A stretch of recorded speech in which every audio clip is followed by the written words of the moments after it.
isang asawang lalaki ang naniniwala na ang kanyang asawa ay nagkaroon ng relasyon sa sarili niyang ama.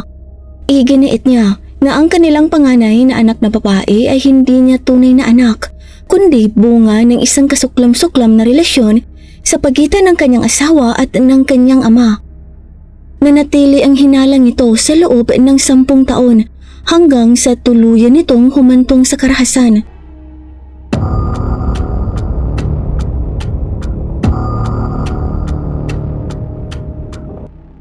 Isang araw, 2 pulang maleta ang natagpuan sa gilid ng isang highway.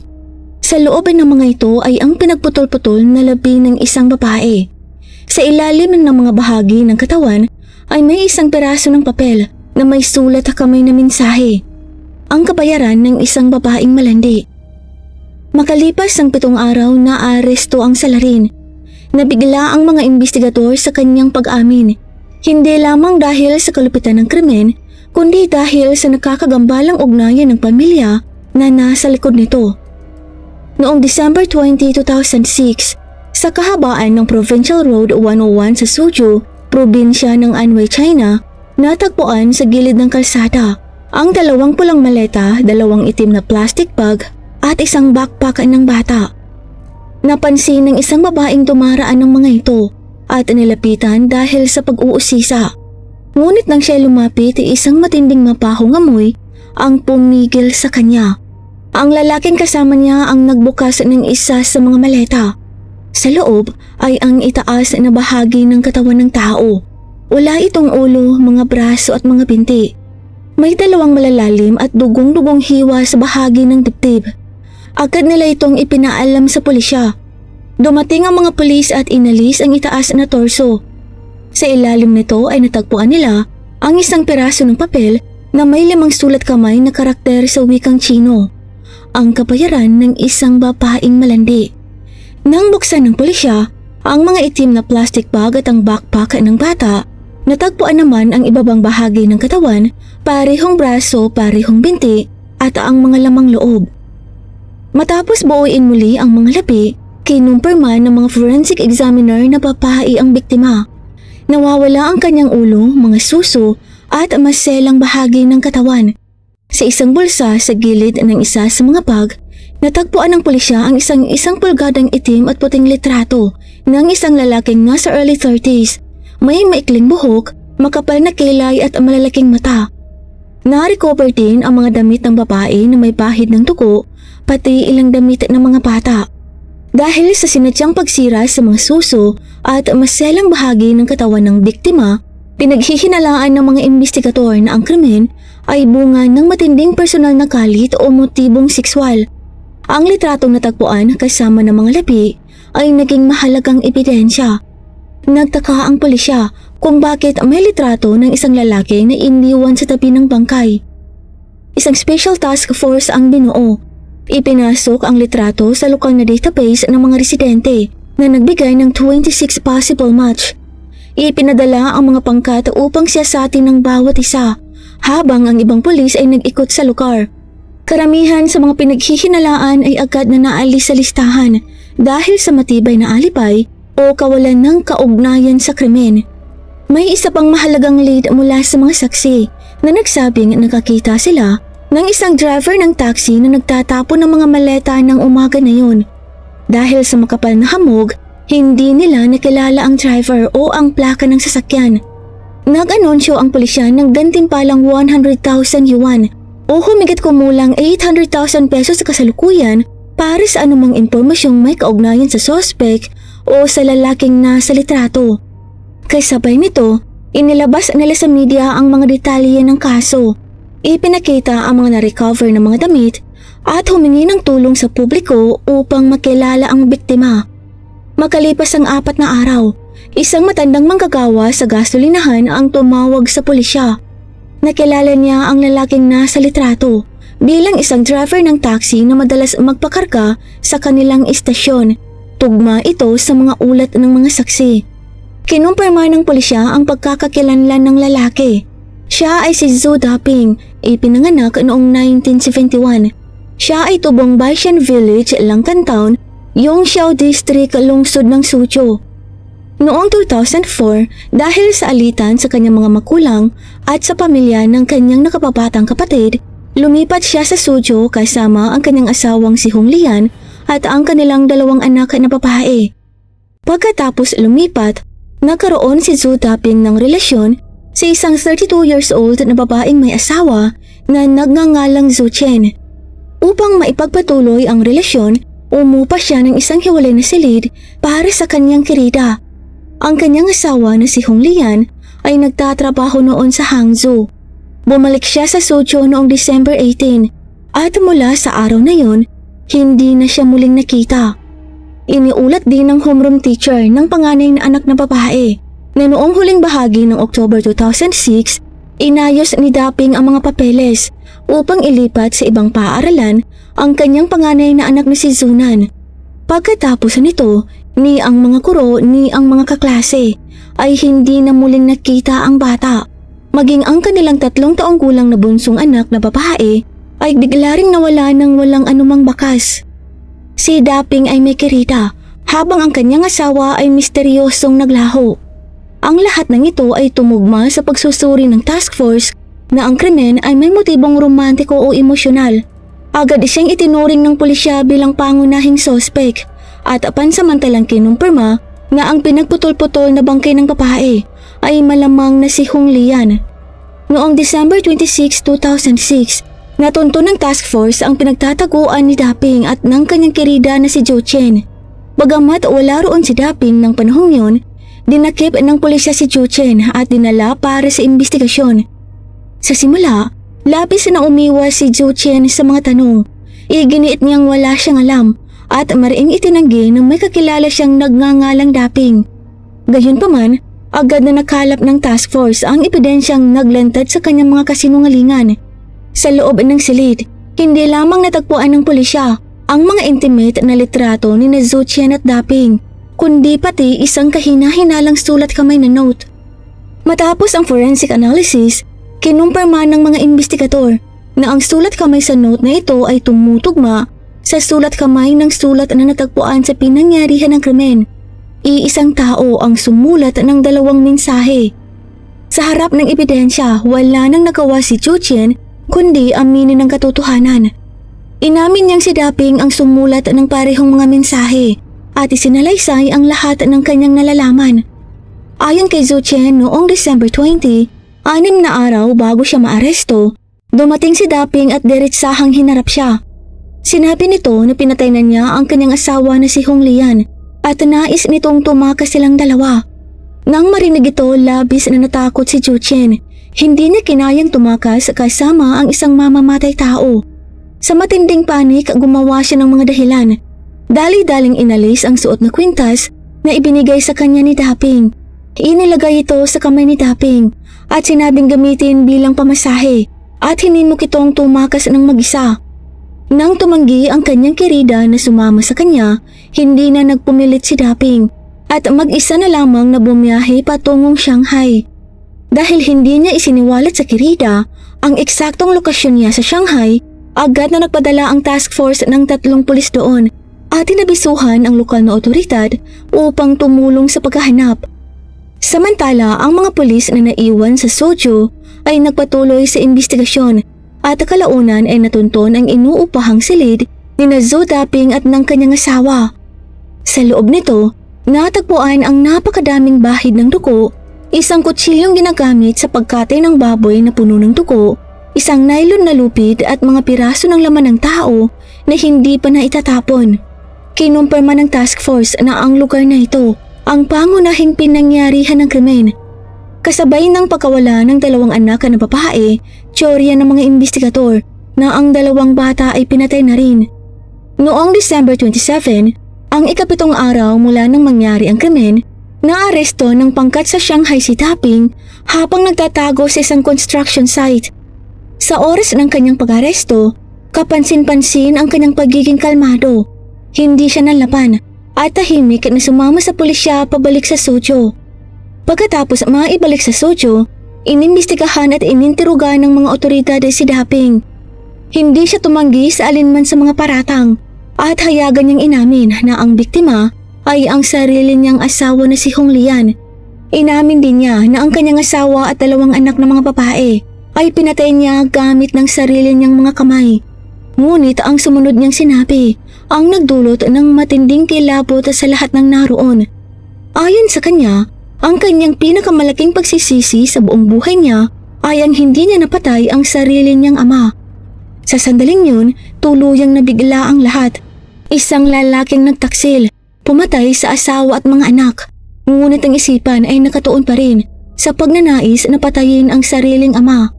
Anong uri ng puot ang namamagitan sa kanya at sa kanyang ama? Upang maunawaan ang kahulugan ng pahayag na yun, sinimulan ng task force na siyasatin ang nakaraan ni Daping at ng kanyang ama.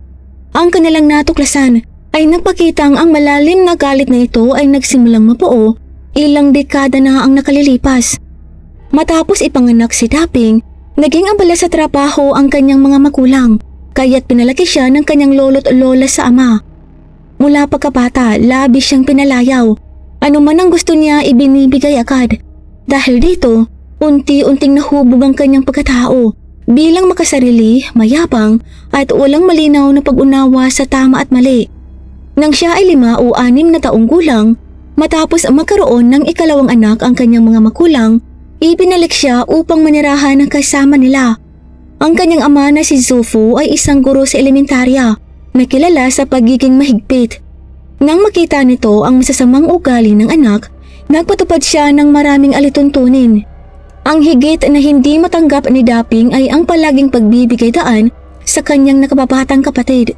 Kaiba sa kanya, ang nakababatang kapatid ay pinalaki mismo ng kanyang mga magulang at maayos ang asal, kaya't natural na mas minahal ng ama. Palaging banayad at mataas ang pasensya ng ama sa bunso. Ngunit kay Daping, madalas siyang pagalitan at kung minsan ay sinasaktan pa. Dahil sa hindi pantay na pagtrato, lalong naging baluktot at ekstremado ang pag-iisip ni Daping. Matibay ang kanyang paniniwala na mas pabor ang kanyang ama sa kanyang kapatid at hindi siya kailanman tunay na minahal.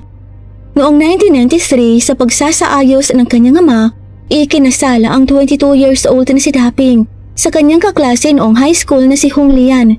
Pagkatapos ng kasal, nagtrabaho siya sa malayong lugar at umuwi lamang sa kanilang nayon ng ilang araw tuwing Lunar New Year. Naiwan naman ang kanyang asawa sa kanilang probinsya.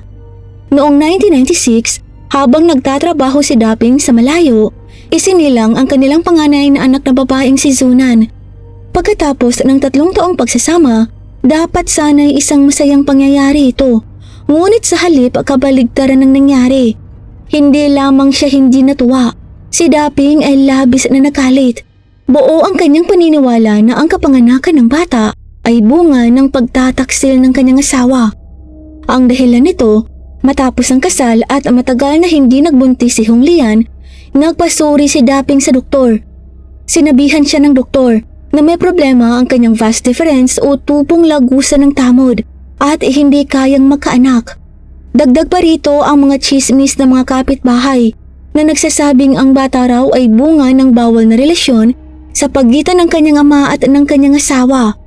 Dahil dito, lubos na naniwala si Daping na may hindi tamang relasyon sina Hong Lian at ang kanyang ama at ang bata ay patunay nito.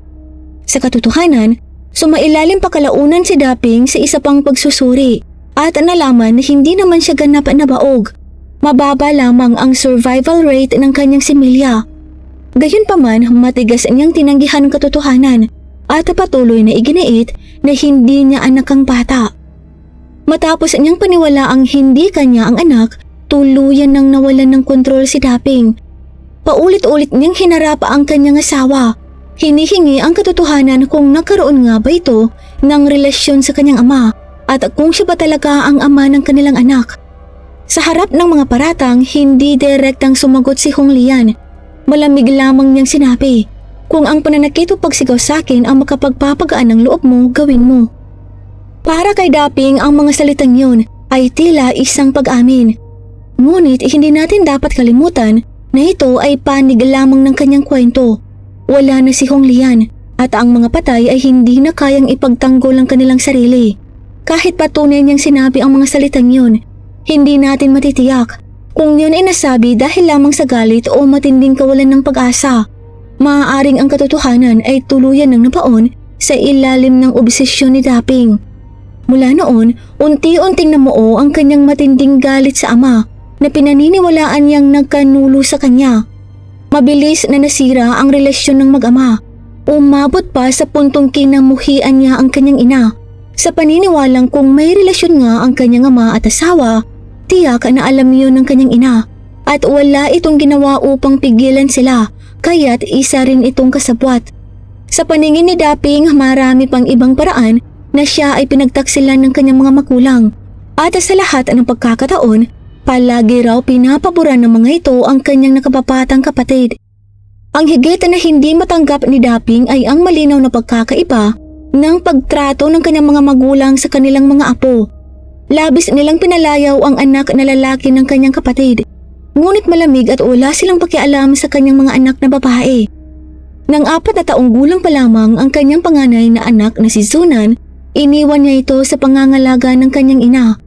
Minsan nilagnat ang bata hanggang umabot sa 104 degree Fahrenheit, ngunit hindi ito dinala ng kanyang ina sa doktor at hinayaan lamang. Nang malaman ito ni Dapping, nagalit siya at tumawag upang makipagtalo sa kanyang ina. Inakusahan nitong may kinikilingan at walang malasakit sa sariling apo. Sagot ng kanyang ina, hindi naman daw siya nagpapadala ng pera, kaya paano niya papayaran ng pagpapagamot. Samantala kapag kahit bahagyang inuupo o nilalagnat lamang ang anak na lalaki ng kanyang kapatid, agad nag-aalala ang mga lolo't lola. Binabantayan ito ng husto at madalas pang binibigyan ng pera. Sa paglipas ng panahon, lalong lumala ang alitan sa pagitan ni Dapping ng kanyang asawa at ng kanyang mga magulang. Sa huli noong 2004, inilipat niya ang kanyang asawa at ang mga anak sa Suzhou.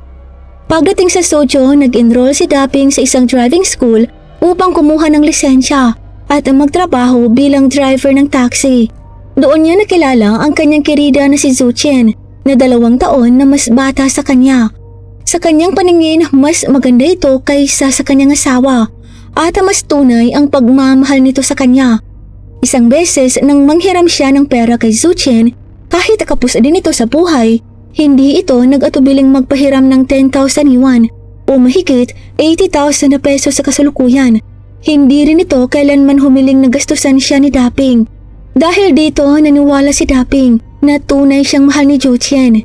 Higit sa lahat sa isipan ni Dapping, taglay ni Zhu Qian ang bagay na matagal na niyang inaasam. May anak itong lalaki. Ang kawalan ng anak na lalaki ay isang malalim na kahihiyan para kay Dapping. Marami sa kanilang nayon ang tumutukso sa kanya. Sinasabing doon na magtatapos ang kanilang angkan. Lalo nitong pinaigting ang kanyang dati ng ekstremadong pag-iisip at naging obsesyon niya ang pag-asang magkaanak ng lalaki kay Zhu Qian.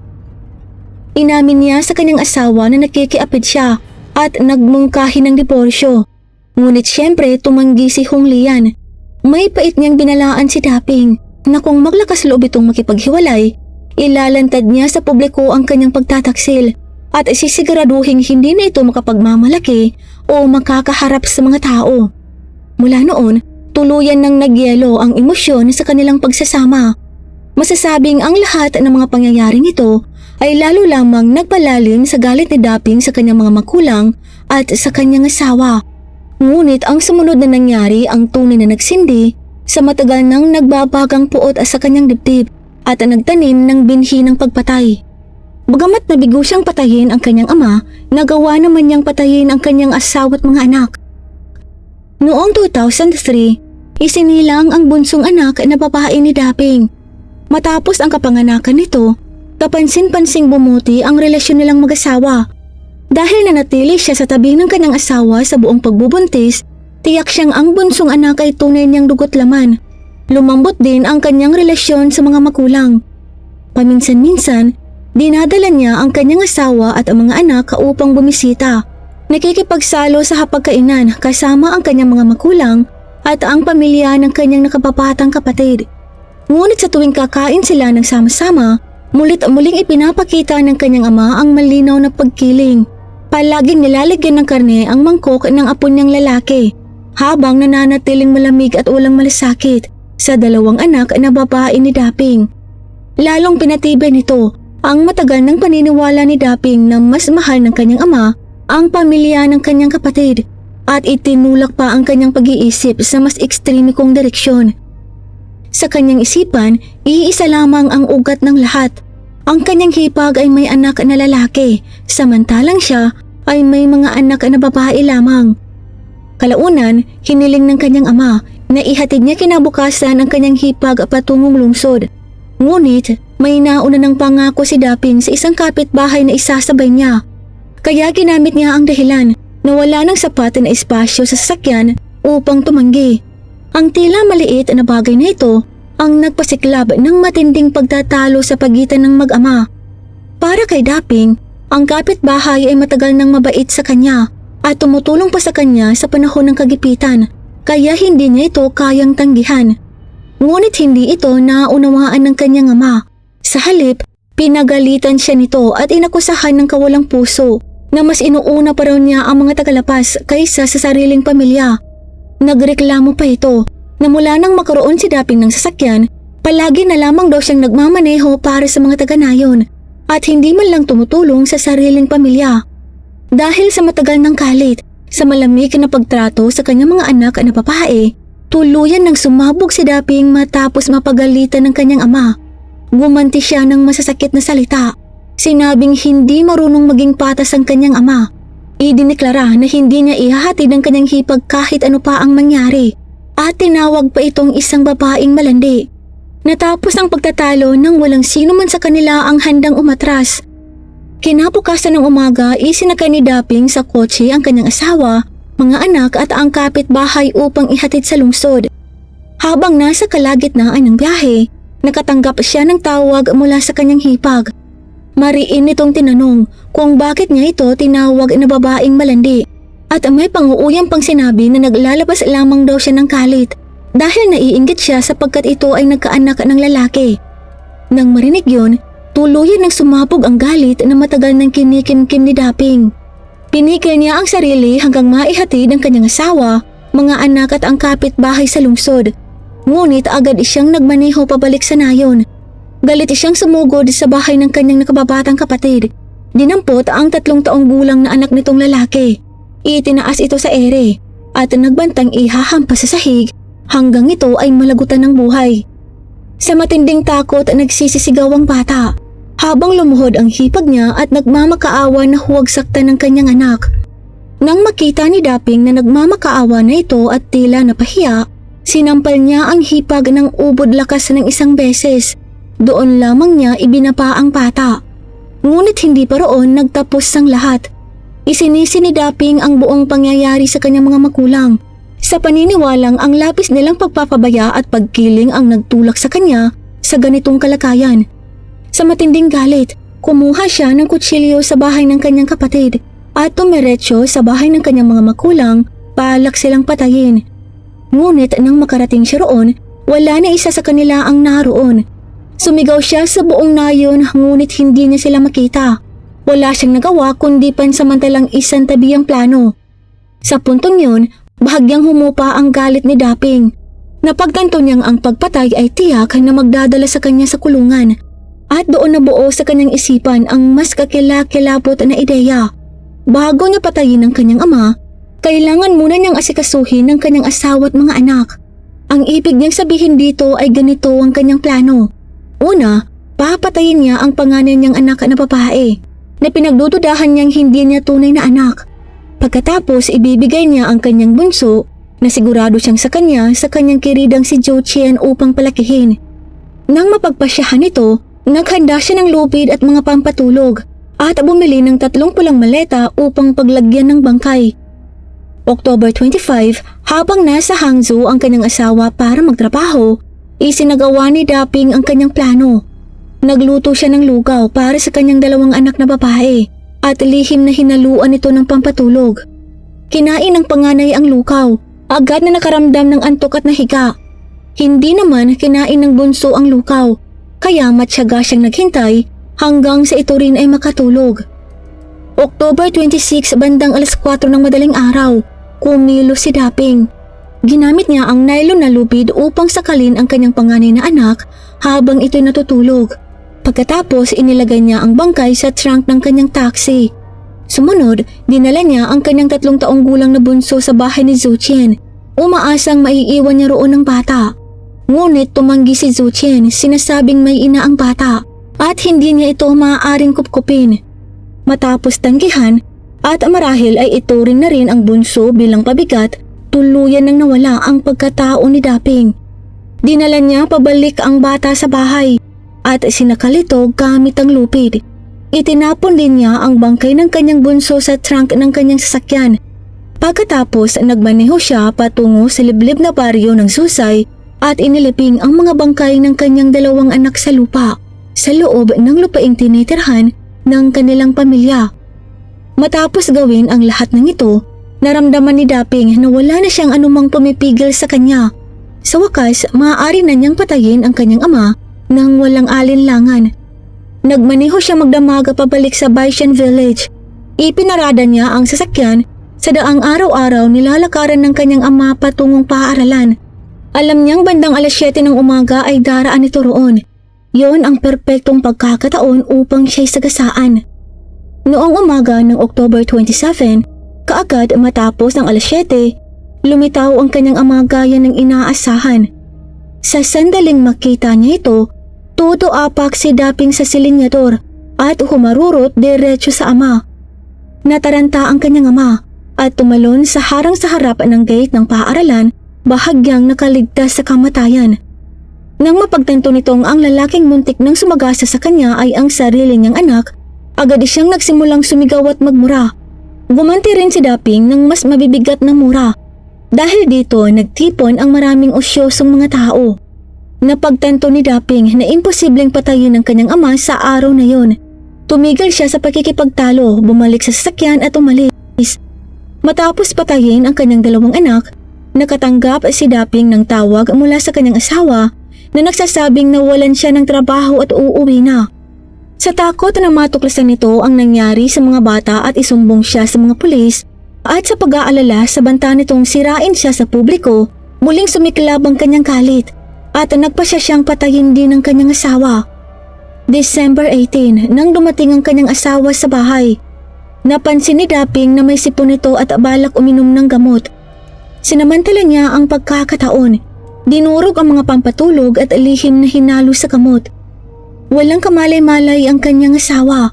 Ininom nito ang gamot at mabilis na nawalan ng malay. Ginamit muli ni Daping ang dating paraan at sinakal ang asawa hanggang bawian ng buhay.